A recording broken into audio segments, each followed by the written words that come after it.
down that night? I have about 2 different theories of Okay. what I think happened that night. One of which is I think that it was either like a traveling transient Okay. that was already in the house and picked this place just completely random. Okay. For the fact of there's nothing stolen, there's no breaking and entering. The guy just went in to kill. I Okay. mean, that's obvious to me that he had one thing on his mind to kill. Okay. Another thing is with the minister. Reverend Kelly confessed to this whole thing. Mm-hmm. And what kind of gets me from a paranormal angle is he's talking about a shadow walked between the houses and followed the shadow. The shadow said, "I am the door." Now, in 1917, nobody's talking about shadow figures. Mm-hmm. And then you fast forward to 1925, Homer Rittner and his wife, which were the second to live in the house. Mm-hmm. The first night, the wife woke up and said she heard footsteps and saw a shadow standing above the bed. Okay. And the next night, Homer Rittner said he stayed up and heard the same thing. Okay. And at this time, the Kelly confession of the shadow man wasn't even heard of. So you got these 2 different people talking about shadows. A big part of me thinks Kelly did it, just because, it would take Kelly was a psychopath. He's schizophrenic. He heard voices. He's talking about as he's walking through the house, he's seeing scripture text all throughout the house. Voices were telling him to kill and everything else. To me, that's the only person that would kill or hurt a little kid. An adult's one thing, which is horrible, but little kids, takes a certain twist. Yeah. To manage that. Exactly. Especially as brutal as they were. Just, yeah. For somebody to hurt a little kid, that's just, like, in my opinion, the lowest scum in the entire world. And Kelly hated kids. And he confessed to the whole thing. He said he did it. He concocted this whole story. And he also said that he thought it was God telling him to kill. He's got to do God's work, just like God told him to burn the buildings in southern Nebraska. He had to do it. And he just totally called himself out on that. Mm-hmm.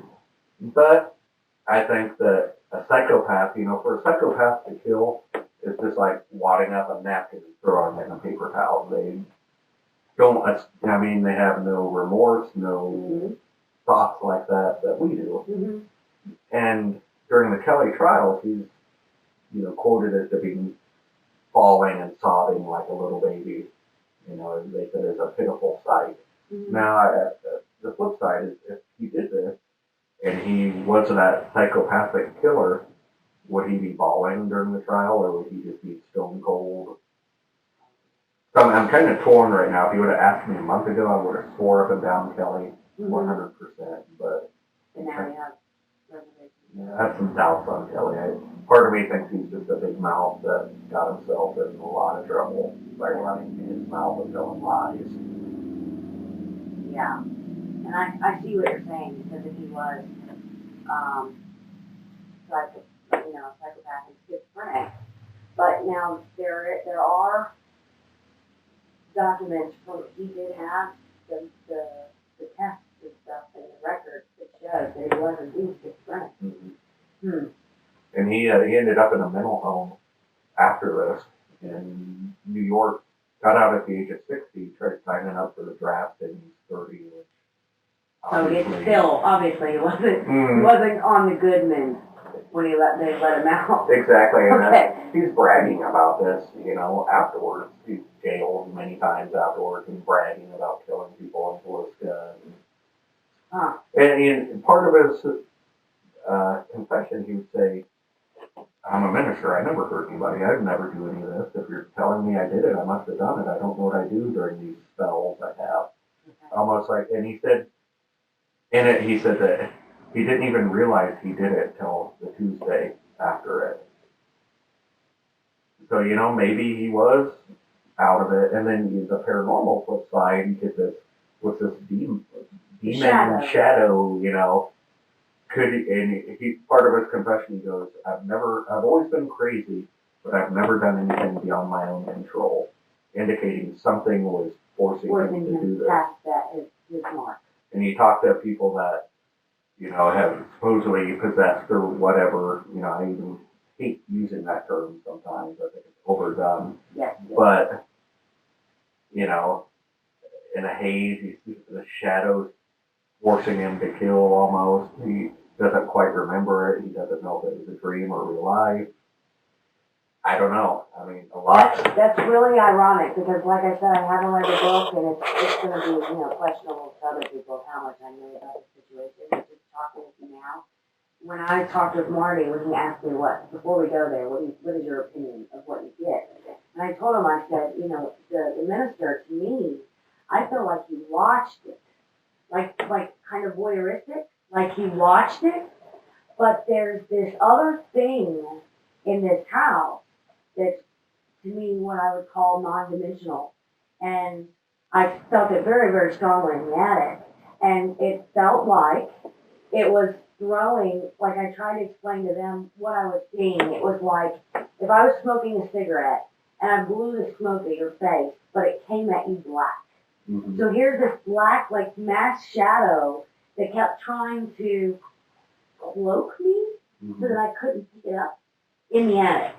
And it felt non-dimensional, meaning non-human. At no point was this a person. Mm-hmm. It's very nasty. It's very controlling. And now that you say that, it makes me wonder if he saw this shadow and it did push him, Mm-hmm. would the schizophrenic inside witness and watch what it was he was doing through the force of something else? Mm-hmm. And I don't like the word possession either, but I did grow up Catholic. So I know what exorcisms are, what the demons and potentials are. I've seen that nastiness in my own work. So, and it's not very frequent. A lot of people are like, demon! Yeah. You're like, no, this is just a really crazy person. He's an alcoholic probably when he lived. And he's in the psychotic place. He's not in the right mind. That's all you're dealing with. And I think, you know, that's this strange. being that's looking for a host, what a better than an open schizophrenic. See, schizophrenics can't close like we can. So we were able to keep those types of energies at bay unconsciously, but they can't. And it's, you know, the scientific and the psychological definition of hallucination is anything that you hear inside of your mind that's negative in nature. Mm-hmm. But that, if you associate that with a negative dimensional being, where's the line? Yeah. So back then, you know what I'm saying? Mm-hmm. To claim that someone's schizophrenic, well, possibly he was. He probably was very mental and very, very off his mark. But even then, it would still be difficult to do what was done to children. Yeah. I mean, my head's ringing right now. At some point, you're going to, I mean, without being gross, you're going to, the splatter, the smell, the something's sight. Going to get you. Something's going to make you go, whoa, what am I doing? Yeah. You know? But only if you're in your right mind. Only if you can denote reality from this. And he's saying, maybe I did. I don't know. I think I did. Maybe I would never hurt anybody. I've always been crazy. I've never been to a point of that, but I think I did. You're telling me I did. I must have. You know, it just. And they also had enough to bring him to trial. You know, twice. Yeah. They may not have got it, but they did have enough to bring it to trial. And that's the key thing is, you know, everybody looks back on this case, and everybody has, you know, F.F. Jones or Blackie Mansfield or Andy Sawyer.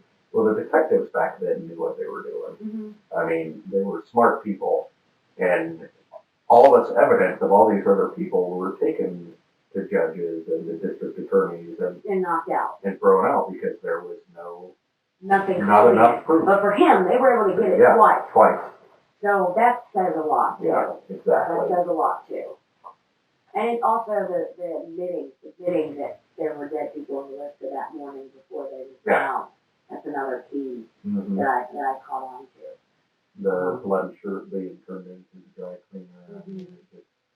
And Kelly was, I mean, this guy. I talked to one lady in town whose great-grandmother hosted Kelly the Friday before the murders happened that Sunday. Oh. And they had dinner, and after dinner, the great-grandmother put a chair in front of the kids' room and stayed awake the whole night because she was that freaked out by Kelly. Just by his temperament. And this is over like 30 minutes of meeting the guy. Oh, okay. You know, eating just over dinner. He freaked her out that much. I mean, guy had to been way out there Yeah. to have a conversation like we are, and you leave thinking, Let me just lock this door for a second. and stay awake to the whole. And Kelly hated kids, and Kelly's wife admitted that his sexual appetite disgusted her. Was over the, okay. I mean, it goes way beyond voices with this guy and Okay. keeping Tom pedophile, pervert, you name it. That's very interesting. I hadn't heard the information about the shadow. Yeah.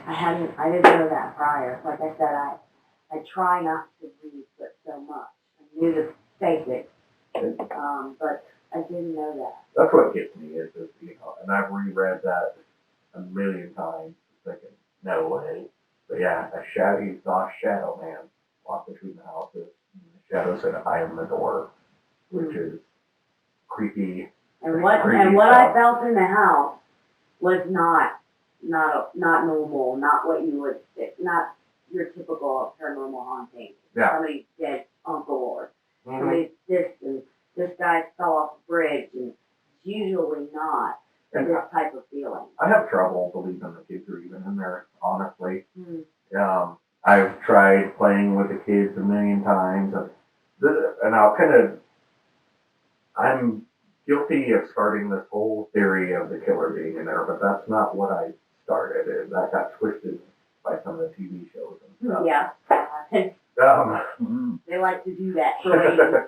What I said was, and this is years ago, I'm in the house and I'm trying to play with the kids for like 2 hours, nothing at all. And I'm sitting on the bed and I'm by myself in the house and I'm thinking of what happened and I'm getting ticked off. Like, how could you hurt little kids, these women, and they're like this little baby? Come on. And I just felt drawn to go into the attic and pretend the killer's sitting in there. What would I say to him? And it's more of just venting. To draw the anger out of you. Yeah. To manifest the anger. Well, I went in there and I just went off on this guy. And instantly there's footsteps in the hallway. And when I went over the audio afterwards, there's low growling the whole time. I think there's something, I got goosebumps now because that's how those types of energies function. They need that fuel.